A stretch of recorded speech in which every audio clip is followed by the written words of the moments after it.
Hello and welcome students, Gyanjyoti coaching সেন্টারের পক্ষ থেকে তোমাদের সকলকে আরও একবার স্বাগত। আমি ইয়াসমিন। আমি তোমাদের ইউনিভার্সিটির আন্ডারে এডুকেশন সাবজেক্টটি নিয়েই তোমাদের গাইড করার চেষ্টা করছি। আশা করছি তোমরা আমার আগের ভিডিওগুলো দেখেছো, বুঝতে পারছো, ভালো লাগছে। আমি তোমাদের এবছরের সেকেন্ড সেমিস্টারের সিলেবাসে যে সমস্ত টপিকসগুলো আছে আমি সেগুলো প্রত্যেকটি ধরে ধরে আলোচনা করে দেওয়ার চেষ্টা করছি। অলরেডি আমরা কিন্তু একটি টপিক কমপ্লিট করে ফেলেছি, সেটা ডেলার্স কমিশন ছিল।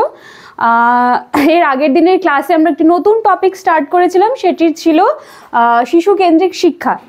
এবং আগের দিনের ক্লাসে জাস্ট আমরা ইন্ট্রোডাকশনটাই কমপ্লিট করেছিলাম। আর আজকে হচ্ছে শিশু কেন্দ্রিক শিক্ষার বৈশিষ্ট্য কী, এই বিষয়ে আজকে আমাদের আলোচিত বিষয়। আচ্ছা চলো টপিকে যাওয়ার আগে ইনফরমেশন যেটা থাকে একটুখানি ছোট করে দিয়ে দিই তোমাদের। কর্নারে তোমরা দুটো নাম্বার দেখতে পাচ্ছ, 6295916282, 7076398606। এই নাম্বার দুটি আমাদের জ্ঞানজ্যোতি কোচিং সেন্টারের হেল্পলাইন নাম্বার। তোমরা তোমাদের subject related or admission related যে কোনো রকম কোয়ারিজ থাকলে এই দুটো নাম্বারের মধ্যে যে কোনো একটি নাম্বারে কল করবে, সলিউশন পেয়ে যাবে। এবং তোমরা যারা তোমাদের সাবজেক্টসগুলি নিয়ে আমাদের সাথে যুক্ত হতে চাইছো, তার জন্য কোর্স ফি রয়েছে অনলি 999 এবং কোর্স ডিউরেশন রয়েছে 6 মান্থসের। চলো একদম ছোট্ট করে একটা ইন্ট্রোডাকশন ছিল, কমপ্লিট হয়ে গেল। এবার কথা না বাড়িয়ে ডাইরেক্ট টপিকে চলে আসি। আগের দিন আমরা শিশু কেন্দ্রিক শিক্ষা, চাইল্ড সেন্ট্রিক এডুকেশন কি সেটি আলোচনা করেছিলাম এবং আজকের আমাদের আলোচিত বিষয় হচ্ছে শিশু কেন্দ্রিক শিক্ষার বৈশিষ্ট্য। এর বৈশিষ্ট্যগুলো কি? আচ্ছা, এর বৈশিষ্ট্যের মধ্যে অনেকগুলোই বৈশিষ্ট্য আছে।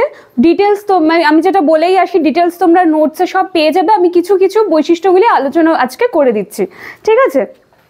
প্রথম বৈশিষ্ট্যগুলির মধ্যে প্রথম যদি বলতে চাই, তাহলে প্রথম বৈশিষ্ট্য বলতে পারো তোমরা শিশু প্রধান, যেখানে মেইন ক্যারেক্টার কিন্তু আমাদের শিশু অর স্টুডেন্ট, যাকে ঘিরেই কিন্তু এই সমস্ত শিক্ষা ব্যবস্থা। শিশু কেন্দ্রিক শিক্ষার প্রধান বৈশিষ্ট্য আমাদের শিশু। মূল কেন্দ্রবিন্দুতে শিশু রয়েছে। আগের দিন একটি ডায়াগ্রামের মাধ্যমে দেখেছিলাম, সেই মাঝখানে শিশু এবং তাকে ঘিরেই সমস্ত শিক্ষার উপকরণ, শিক্ষার লক্ষ্য, এইমস অফ এডুকেশন সব তাকে ঘিরেই কিন্তু জড়িত ছিল। মানে এই যে বৈশিষ্ট্যটা, এটি কিন্তু মানে শিশু কেন্দ্রিক শিক্ষার বৈশিষ্ট্যের মধ্যে বলতে গেলে এটি তোমার মেইন বৈশিষ্ট্যের মধ্যে পড়ছে। আচ্ছা, শিশুর চাহিদা, আগ্রহ, প্রবণতা, তার সামর্থ্য অনুযায়ী শিক্ষার যাবতীয় আয়োজন করা হয়ে থাকে। শিক্ষা গ্রহণ করতে গিয়ে শিশু যেন পুরোপুরি কমফোর্টেবল থাকে, তাকে যেন কোনো রকম বাধা বিপত্তির সম্মুখীন না করতে হয়, এই সমস্ত দিক মানে খেয়াল করে আমাদের পুরো এডুকেশনটাকে সেভাবেই ডিজাইন করা হয়। এটি একটি উদ্দেশ্য হয়ে গেল, বৈশিষ্ট্য হয়ে গেল। আচ্ছা, আমরা যদি নাম্বার 2 নাম্বারে বলতে চাই, চলো এটাকে নাম্বার 1-এ রাখি, এটা নাম্বার 2। নাম্বার 2 ফিচার যদি বলতে চাই তাহলে হচ্ছে অবাধ স্বাধীনতা। তোমরা দেখতে পাবে হয়তো অবাধ স্বাধীনতা, আনফেটার্ড ফ্রিডম। মানে কি, কথাটা শুনে কি বোঝা যাচ্ছে? শিশুর সেখানে কিন্তু কোনো রকম আর মানে বাঁধন থাকছে না, সে কিন্তু ফ্রি, ঠিক আছে? শিক্ষা গ্রহণ করছে সে একদম ফ্রিলি, তার মধ্যে কোনো রকম জড়তা থাকবে না, তার মধ্যে কোনো রকম বাইরের থেকে তাকে কোনোভাবে প্রেশারাইজ করা হবে না, ঠিক আছে? শিশু কেন্দ্রিক শিক্ষাতে শিশুকে অবাধ স্বাধীনতা দেওয়ার কথা বলা হয়েছে। এবং এই ক্ষেত্রে কিন্তু মানে শিক্ষক শিক্ষিকা যাই বলো, তাদের কিন্তু একটা ভীষণ গুরুত্বপূর্ণ ভূমিকা থেকে যাচ্ছে।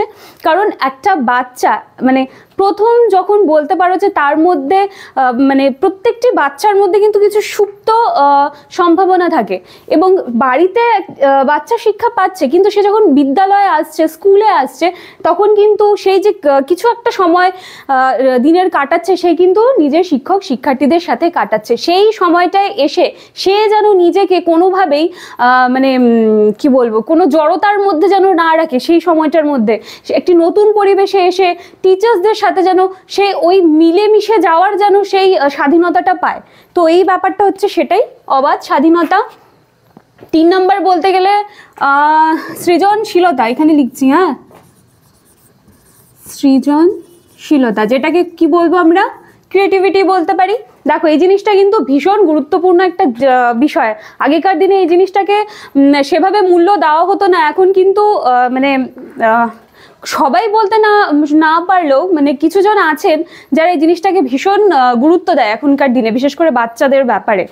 আচ্ছা, শিশু কেন্দ্রিক শিক্ষার অন্যতম বৈশিষ্ট্য হলো সৃজনশীলতা। প্রত্যেকটি শিশুর মধ্যে খুব ভালো ভালো কোয়ালিটিস আছে, প্রত্যেকটি শিশুর মধ্যে। সেটা আমাদের সময়ের সাথে সাথে হয়তো আমরা সেগুলি নিজেদের মধ্যে থেকে খুঁজে বের করি, বা একটি ছোট বাচ্চা সময়ের সাথে সাথে সে বুঝতে পারে যে সে কোন দিকটায় এক্সপার্ট, এবং সেটি নিয়েই কিন্তু সে তার কেরিয়ারটা গড়ার চেষ্টা করে। কিন্তু কোনো কোনো ক্ষেত্রে আমরা দিক হারিয়ে ফেলি, বুঝে উঠতে পারি না যে আমরা কোন কোন বিষয়ে এক্সপার্ট, বা কোন কোন জিনিসটায় আমাদের আগ্রহ আছে, আমাদের সেই নিয়েই এগিয়ে যাওয়া উচিত। তো এই সৃজনশীলতা হচ্ছে সেই বিষয়টা যেটা এটা আরেকটি অন্যতম গুরুত্বপূর্ণ বৈশিষ্ট্য। আবারও বলবো যে প্রত্যেকটি শিশুর মধ্যে সুপ্ত সম্ভাবনা থাকে, এবং যেটি বিকাশের জন্য শিশুকে তার মত অনুযায়ী বিকশিত হওয়ার সুযোগ দিতে হয়। আমি যদি ভুল না হই, ছোট্ট একটুখানি একটা কথা বলি। আমি যখন 3 ইডিয়টস দেখেছিলাম, সেখানে মনে হয় ফারহানের একটা ক্যারেক্টার ছিল। সে ছোট থেকে ওয়াইল্ড লাইফ ফটোগ্রাফার হতে চাইতো, কিন্তু ওর বাবা ওকে প্রেশার দিত যে ইঞ্জিনিয়ার হওয়ার জন্য। কিন্তু শেষে যখন সে তার ইচ্ছাটা প্রকাশ করে, এবং সেই ইচ্ছা প্রকাশে যখন ও পারমিশন পায়, তখন কিন্তু পরবর্তীতে আমরা সেই মুভির মধ্যে দেখি মানে সে যখন নিজের প্যাশনকে ফলো করে, তখন কিন্তু একটা বেশ উন্নতির জায়গায় সে পৌঁছে যায়। তার মানে তার মধ্যে সেই সুপ্ত সম্ভাবনাটা ছিল, যেটিকে মানে কি বলবো, যেটিকে সাপোর্ট পেয়ে তার সেই সুপ্ত সম্ভাবনাটা সুন্দরভাবে বিকশিত হয়েছিল। ঠিক আছে, আরেকটা আছে টিচার্স রোল, শিক্ষকের ভূমিকা। এখানে লিখি শিক্ষকের ভূমিকা, শিক্ষকের ভূমিকা, টিচার্স রোল। শিশুকেন্দ্রিক শিক্ষায় শিক্ষকের ভূমিকা কিন্তু গুরুত্বপূর্ণ। একজন স্টুডেন্টের সাথে শিক্ষিকা বা শিক্ষকের সম্পর্ক কিন্তু সবসময় একজন গাইডার, একজন ফ্রেন্ড, একজন ফিলোসফারের মতো হতে হবে। শিক্ষা গ্রহণ করতে গিয়ে, বিদ্যালয়ে গিয়ে কখনোই যেন একটি শিশু নিজের সমস্যার কথাগুলো বলতে গিয়ে হেজিটেট করে, এইরকম যেন না হয়। ঠিক আছে, আমরা বাড়িতে, আমি আবারও বলবো, বাড়িতে আমরা যত মানে যেটুকুই শিখতে পারি, তার মানে অনেকটা কিন্তু আমরা স্কুলে গিয়ে সেই জিনিসটাকে একটি বাচ্চা আয়ত্ত করতে পারে। একটি বাচ্চা স্কুলে গিয়ে যতটা সময় থাকছে, সেইটুকু সময় তার আশেপাশে মানে তার আশেপাশে যারা টিচার্সরা আছে তাদের সাথে যেন বাচ্চা খুব বন্ধুত্বপূর্ণভাবে মিশে যেতে পারে। এমনকি শুধু বাচ্চাও না, মানে বড় হওয়ার পরেও এমনও থাকে যে মানে আমাদের হয়তো কিছু বুঝতে অসুবিধা হচ্ছে, কিছু বলতে চাইছি, কিন্তু আমরা সেই টিচারের কাছে সেটা বলতে পারছি না। কেন পারছি না? তার মানে নিশ্চয়ই সেই টিচার আর স্টুডেন্টের মধ্যে সেই সম্পর্কটা হয়তো তৈরি হয়ে ওঠেনি, সেই কমফোর্টেবলের জায়গাটা আমি পাচ্ছি না যে একটি স্টুডেন্ট এসে নির্দ্বিধায় আমাকে তার প্রবলেমসগুলো বলছে। তো মানে এই শিশুকেন্দ্রিক শিক্ষায় কিন্তু টিচার্সদের একটি খুব গুরুত্বপূর্ণ ভূমিকা রয়েছে। অবশ্যই তারা যেন বন্ধুত্বপূর্ণ সম্পর্ক গড়ে তোলে শিক্ষার্থীদের সাথে। আচ্ছা, আরেকটা পয়েন্ট আছে মুক্ত শৃঙ্খলা। আমি এলোমেলো করেই লিখলাম, হ্যাঁ, জাস্ট তোমাদেরকে একটু বলে বলে বুঝিয়ে দেওয়ার জন্য। মুক্ত শৃঙ্খলা, ফ্রি অর্ডার। আচ্ছা, মুক্ত শৃঙ্খলা শিশুকেন্দ্রিক শিক্ষার এটি একটি অন্যতম বৈশিষ্ট্য। শিশুকে ভয় দেখিয়ে জোর করে কখনো তুমি কোনো কিছু শেখাতে পারবে না। তোমাকে শেখাতে হবে জিনিসটা, কিন্তু সেই শিশুর কমফর্ট লেভেলে এসে। ঠিক আছে, তুমি একটি শিশুকে শেখাবে যে লাইন করে চলো, সবাই হুড়োহুড়ি দৌড়াদৌড়ি করবে না।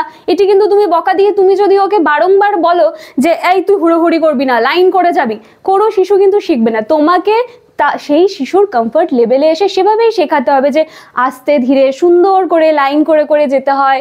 আচ্ছা, স্কুলে গিয়ে আমরা দেখি না যে টিচার্সরা বলে চলো হাইট অনুযায়ী সুন্দর করে দাঁড়াও, প্রেয়ার শেষ হবে, একটা একটা লাইন যাবে, তারপরে সেকেন্ড লাইন যাবে। তাহলে এই জিনিসগুলো কিন্তু কখনো আমরা প্রেশার দিয়ে জোর করে বাচ্চাকে শেখাতে পারবো না। এই যে সম্মান দেওয়া, রেসপেক্ট দেওয়া বড়দেরকে, এই জিনিসগুলোও কিন্তু আমরা কখনো জোর করে কোনো বাচ্চাকে কোনো কিছু শেখাতে পারবো না।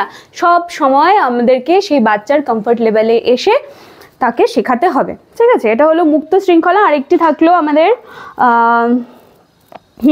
আচ্ছা, এইটুকুই। ঠিক আছে, আমাদের বৈশিষ্ট্য এই কটাই ছিল, যে কয়েকটা মেইন ছিল আমি সেগুলোই তোমাদের সাথে একটু আলোচনা করে দিলাম, আর পুরোটা তো নোটসে পেয়েই যাচ্ছ। ঠিক আছে, তাহলে আজকে আমাদের টপিক ছিল শিশুকেন্দ্রিক শিক্ষার বৈশিষ্ট্য, features of child centric education. আশা করি তোমরা দেখবে, বুঝবে, ভালো লাগবে এবং তোমাদের ফিডব্যাক কিন্তু পাচ্ছি না, ঠিক আছে? ক্লাসগুলো দেখো, পুরোটা দেখো, স্কিপ না করে করে দেখো, আশা করি ভালো লাগবে। আর ভালো লাগলে ফিডব্যাক দিও।